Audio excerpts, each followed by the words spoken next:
কেমন আছেন? ভালো। সত্যিই কি ভালো আছেন?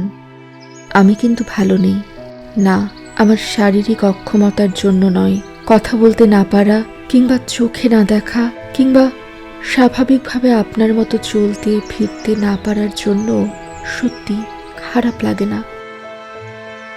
ভালো নেই আপনার জন্যে, আপনাদের জন্যে। আমাদের জীবনেও প্রেম আসে, আসে বসন্ত, বিয়ে, সংসার, আমাদেরও যে স্বপ্ন থাকে। ডিসিশন কি নিলে? এবছর কি সত্যিই বিয়ে করছো? সেরকম ইচ্ছে রয়েছে, শুধু চাকরি পাওয়ার অপেক্ষা। চাকরিটা পেলেই আমি পরিবারের সাথে কথা বলবো। আশা করছি খুব দ্রুতই আনুষ্ঠানিকতা সেরে ফেলতে পারবো। তুমি বেশি আশ্বস্ত থাকতে পারো, আমি কথা দিচ্ছি। মামাটা জোস তো। দেখোস না মেয়েটা অন্ধ? আরে অন্ধ হইলে তো ভালো, অনেকদিন রাখা যাবে। দেখে মনে হচ্ছে মেয়েটা বিবাহিত। আরে বেটা, অন্ধ মেয়েকে কেউ বিয়ে করে কয়েকদিন মজা টজা নিয়ে ছাইড়া দিবে। ভালোবাসার সুন্দর বন্ধনটুকুও আপনার দৃষ্টিভঙ্গি আর অস্বাভাবিক শব্দে ভেঙে যেতে সময় নেয়নি, অথচ এমনটা হবার কথা ছিল না। কোথায় যাচ্ছ? বাসায় চলে যাচ্ছি। চলো আমি তোমাকে গিয়ে দিয়ে আসি। না, লাগবে না, আমি একাই যেতে পারবো। আমার কথাটা বোঝার চেষ্টা করো। আমি কিছু শুনতে যাচ্ছি না।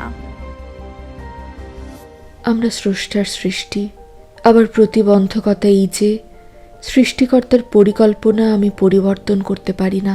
তার পরিকল্পনার অংশ হিসেবে আমরা এটিকেই আলিঙ্গন করি এবং এগিয়ে যাই। আপনার সাথে কিভাবে চলতে হবে তা একজন প্রতিবন্ধী ব্যক্তিকে শিখতে হয়, কিন্তু আপনি আপনারা কেন শেখেন না প্রতিবন্ধী ব্যক্তিদের সাথে কেমন আচরণ করতে হয়? আপনাদের কেন শেখানো হয় না? বরং আমাদের এই প্রতিবন্ধকতার সুযোগকে কাজে লাগিয়ে আপনারা হয়ে ওঠেন বর্বর। আমার শুনতে না পারা, আমার বলতে না পারার সুযোগ নিয়ে যখন আপনি হামলে পড়েন আমার শরীরে, আমি না হয় কাঠের দরজা ভেঙে বেরিয়ে পড়ি, ছুটে যাই এক গন্তব্যহীন অনিশ্চয়তার দিকে। আমার আর্তনাদের ভাষা বোঝাবার সাধ্য আমার নেই, নেই নিরবিঘ্নে চলার মতো কোনো পথ, যেন সবকিছুই আমার অনুকূল থেকে বহু দূরে, বহু দূরে।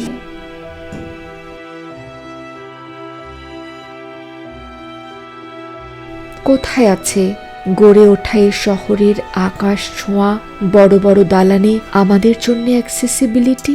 এমন প্রশ্নে আপনারা নিশ্চুপ। অনিবার্য কারণবশত লিফট বন্ধ বা দুর্ঘটনা ঘটলে সিঁড়ির সামনে অসহায়ের মতো হুইল চেয়ারে বসে তাকিয়ে থাকা ছাড়া কিছুই করার থাকে না। কখনো কখনো সাহায্যর নামে বাড়ানো হাতটাও বিভীষিকাময় রূপ নেয়।